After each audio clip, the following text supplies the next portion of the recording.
आज मेरी तबीयत शाम से ही बेचैन थी। जैसे ही मैं सोने के लिए लेटी तो काफी देर तक नींद नहीं आई और फिर एकदम से आंख लग गई। जैसे ही आधी रात का वक्त हुआ तो मेरी आंख खुली। मुझे प्यास महसूस हो रही थी। मैं अपने कमरे से बाहर निकली तो सामने ही सहन में अपनी सांस कुचलते हुए देखा। मैं हैरान थी। ना जाने मेरी सासू माँ के साथ क्या मसला था कि वह इस तरह आधी रात को सहन में चलती रहती है। मैंने एक दो बार अपने पति विक्रम से भी पूछा, विक्रम क्या बात है, माँ जी ऐसे क्यों चलती रहती है, आखिर उन्हें क्या परेशानी है। तो मेरी बात सुनकर विक्रम मुस्कुरा देता और यही कहता कि तुम अम्मा के बारे में परेशान मत हो, वह ऐसी ही है। उनके ऊपर बुढ़ापा आ गया है और अब उन्हें नींद कम आती है, इसी वजह से वह रात को जागती रहती है और सहन में फिरती रहती है। विक्रम मेरी बात को हंसकर टाल देता, लेकिन मैं अजीब तरह के एहसास का शिकार हो जाती। ना जाने क्यों मुझे कभी कभी अपनी सांस बहुत ज्यादा पुरस्कार लगती। हालांकि वह अंधी थी, उन्हें दिखाई नहीं देता था, लेकिन फिर भी रात के वक्त जब वह सहन में चलती तो मुझे बहुत अजीब लगता। आज तो मैंने उनसे पूछा भी नहीं कि उनकी तबीयत ठीक भी है या नहीं, क्योंकि आज मेरा अपना मूड खराब था। आज मेरी अपने शौहर विक्रम से शाम को लड़ाई हो गई थी। हम दोनों के बीच काफी झगड़ा हुआ था, जिसकी वजह से मैं काफी देर तक रोती रही थी। मेरी शादी को अभी सिर्फ 15 माह हुए हैं। मैं और विक्रम एक दूसरे के साथ खुश हैं। विक्रम का अपना एक स्टोर है जहां पर वह शुभ सवेरे ही काम पर चला जाता है, जबकि मैं घर के काम करती और तैयार होकर विक्रम का इंतजार करती। ये शादी मेरी खाला ने करवाई थी, क्योंकि मेरे माँ बाप तो मेरे बचपन में ही मर गए थे और मैं अपनी खाला के पास रहती थी। इसीलिए खाला ने विक्रम केरे को फौरन कबूल कर लिया और उसके बारे में कोई भी खबर नहीं की। वह तो मेरी किस्मत अच्छी थी कि विक्रम काफी अच्छा और सुलझा हुआ शौहर साबित हुआ। वह मुझसे मोहब्बत करता था और मैं भी उसकी मोहब्बत में खो गई। लेकिन शादी के 6 महीने के बाद ही जब मुझे इस बात का अंदाजा हुआ कि विक्रम की मोहब्बत तो पानी का बुलबुला है, क्योंकि आज घर की पूरी सफाई के दौरान जब मैंने विक्रम की शादी की तस्वीरें देखी तो मेरे पैरों के नीचे से जमीन सरक गई और मैं जैसे एकदम परेशान हो गई। मुझे अपनी आंखों पर यकीन नहीं आ रहा था कि वह तस्वीरें विक्रम की शादी की है। विक्रम उनमें दूल्हा बना बहुत खूबसूरत लग रहा था और बहुत खुश भी, जबकि उसके साथ एक बहुत खूबसूरत लड़की थी। उसके चेहरे से भी खुशी जाहिर हो रही थी।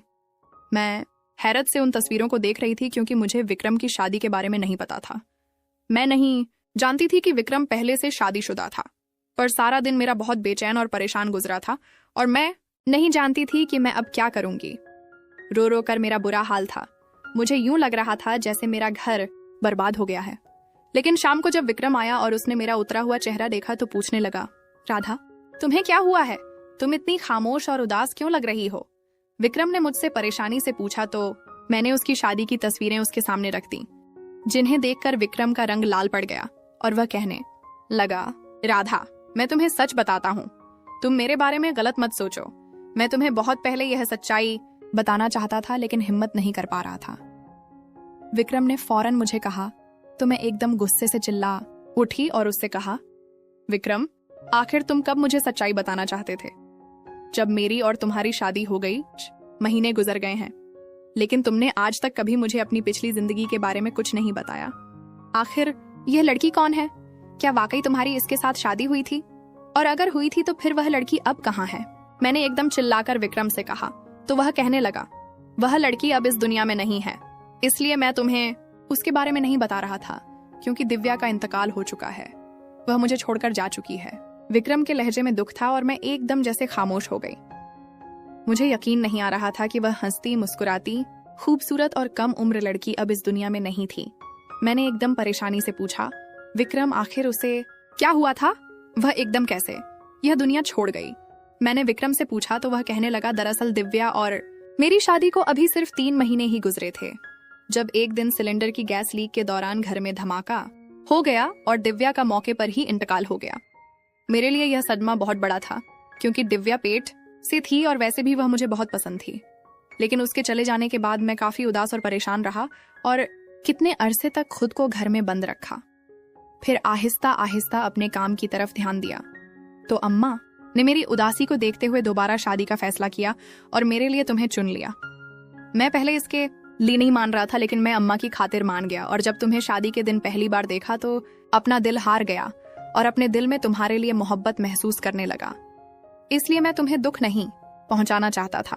अगर तुम्हें दिव्या के बारे में पता चलता तो तुम उदास हो जाती, परेशान हो जाते, जबकि मैं ऐसा नहीं चाहता था। मेरी मजबूरी को समझो और मुझे माफ कर दो। ये मेरी पहली और आखिरी गलती है। आइंदा तुमसे कोई भी बात नहीं छुपाऊंगा।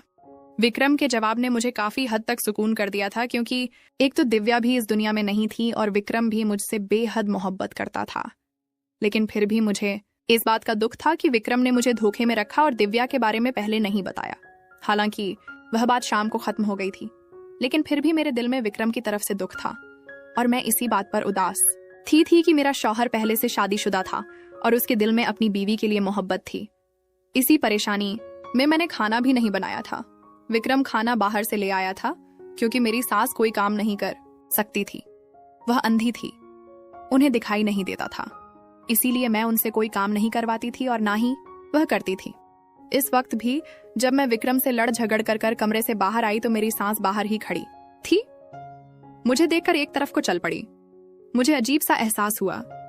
मैं नहीं जानती थी कि मेरी सास अंधी कैसे हुई, लेकिन इस बात का मुझे अफसोस होता था कि माँ जी को नजर नहीं आता और वह छड़ी पकड़कर और काला चश्मा पहनकर घर में फिरती रहती है। लेकिन एक बात बहुत अजीब थी, माँ जी हर इतवार को अपनी नौकरानी के साथ कहीं जाती थी। और जब मैंने विक्रम से इस बारे में पूछा तो वह कहने लगा कि अम्मा घर पर बैठकर तंग आ जाती हैं, इसलिए इतवार को जरा बाहर निकल जाती है। मुझे उनके जाने पर कोई ऐतराज नहीं था, लेकिन मैं हैरान होती थी कि अम्मा घर पर रहकर कभी मुझसे कोई बात नहीं करती थी, लेकिन हर इतवार को वह घर से लाजमी बाहर जाती थी। तो फिर वह किसी और के साथ क्या बात करती होंगी, और यही बात मुझे हैरान करती थी। अब की बार भी अम्मा इतवार को अपनी नौकरानी को लेकर घर से चली गई। अम्मा जब इतवार को जाती थी तो काफी घंटों के बाद घर वापस आती थी और उस वक्त काफी थकी होती थी। मुझे बहुत अजीब लगता कि अम्मा घर से बाहर क्या करने जाती हैं और फिर इतनी थकी हुई क्यों वापस आती है, जबकि अम्मा के मामले में विक्रम मेरी कोई बात नहीं सुनता था और ना ही अम्मा के बारे में ज्यादा बात करता था। आज भी इतवार था और अम्मा आज भी 10 बजे अपनी नौकरानी के साथ कहीं चली गई थी।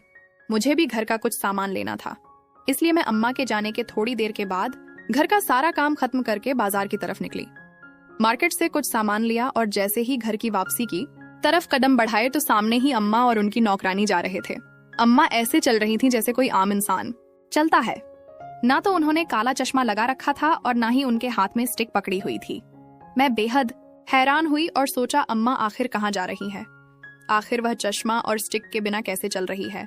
मैं बेहद हैरान हुई और उनके पीछे चलने लगी। मेरा इरादा उनका पीछा करने का नहीं था, लेकिन इस वक्त मुझे बेहद हैरत थी और मैं यह जानना चाहती थी कि अम्मा कहाँ जाती हैं और क्या करती हैं। तभी मैं उनके पीछे चलते हुए काफी आगे तक आ गई।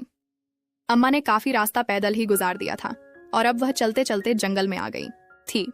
मैं बेहद हैरान हो गई थी, आखिर अम्मा का जंगल में क्या काम है। अम्मा के पीछे चलकर मैं थक चुकी थी।